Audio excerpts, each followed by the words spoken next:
ہی کم وہ خوش نصیب لوگ ہوتے ہیں جنہیں ہماری دنیا چاند سے دیکھنے کو ملتی ہے۔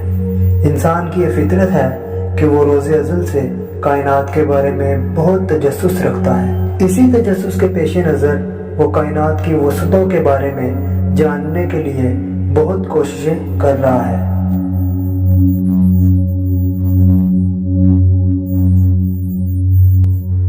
جناب، کیا آپ جانتے ہیں کہ ایک ایسا شخص جس نے ایک خوبصورت لڑکی کا نام بھی چاند پر نقش کیا تھا؟ افسانوں میں بہت سے عاشق اپنے محبوب سے کہتے ہیں کہ ہم تمہارے لیے چاند توڑ لائیں گے، لیکن ظاہر ہے ایسا ہو نہیں سکتا۔ لیکن ایک شخص تھا جس نے اپنی بیٹی سے وعدہ کیا تھا کہ میں تمہارا نام چاند پر لکھوں گا، اور اس نے یہ وعدہ پورا بھی کیا۔ جی ہاں، یہ چاند پر جانے والے آخری مشن اپولو 17 کا کمانڈر یوجین سنن تھا۔ وہ 1972 میں چاند پر گیا اور 3 دن چاند پر رہا، اور جب اپنے ساتھی اسٹرونمر کے ساتھ واپس آنے لگا تو اس نے ایک عجیب حرکت کی۔ وہ جھکا اور اس نے چاند کی چمکتی زمین پر اپنی بیٹی ٹریسی کا نام لکھا۔ یہ اس کی بیٹی کے لیے لازوال تحفہ تھا، اور یقیناً وہ اس بات پر بہت خوش تھا، لیکن اس میں ایک میٹھا سا دکھ بھی شامل ہو گیا۔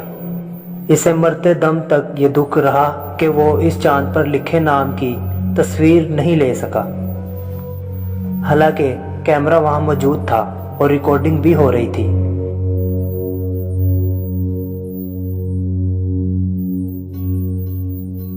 یوجین سنن کا اپولو 17 مشن چاند پر جانے والا آخری مشن تھا۔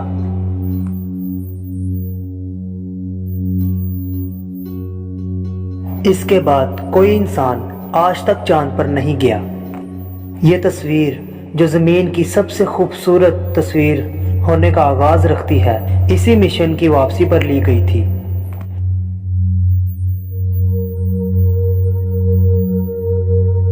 نیل آرمسٹرانگ یعنی چاند پر جانے والا پہلا انسان، اور یوجین سرنن یعنی چاند پر جانے والا اب تک کا آخری انسان، یہ دونوں اب اس دنیا میں نہیں رہے۔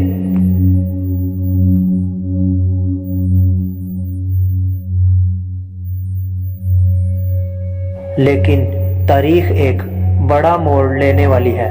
ایک بار پھر انسان چاند پر نہ صرف جانے بلکہ مستقل اسٹیشن بنانے کی تیاری کر رہا ہے۔ ہو سکتا ہے یہ سب اگلے 10 سے 15 سالوں میں آپ ہوتا دیکھ لیں اور اس کے فائدے بھی دیکھ لیں، کیونکہ چاند پر مستقل بیس بنانے کا مقصد ہے کہ دیکھا جائے کہ انسان چاند کے وسائل سے فائدہ اٹھا سکتا ہے۔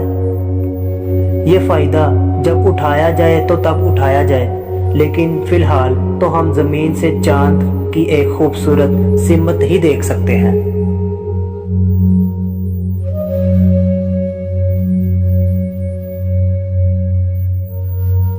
چودھویں کا چاند ہر بار ایک ہی طرح کا کیوں ہوتا ہے؟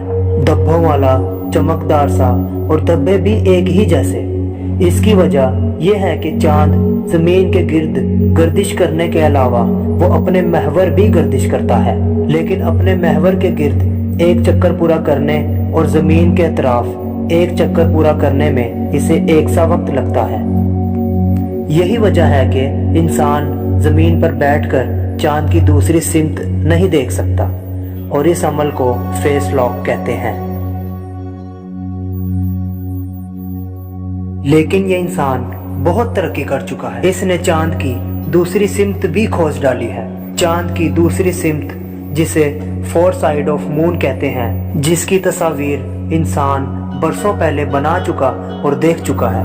لیکن چین کا ایک روبوٹک مشن چاند کی اس دوسری سمت پر لینڈ بھی کر چکا ہے، اور اس ویڈیو کی اپڈیٹ تک مختلف تجربات میں مصروف ہے۔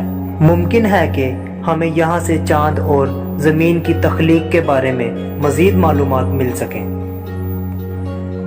لیکن جو معلومات اب تک ہیں ان کے مطابق چاند کی دوسری سمت سامنے والی سمت سے بہت ہی زیادہ خوبصورت ہے اور چمکدار ہے، کیونکہ یہاں سیاہ دھبے بہت کم ہیں۔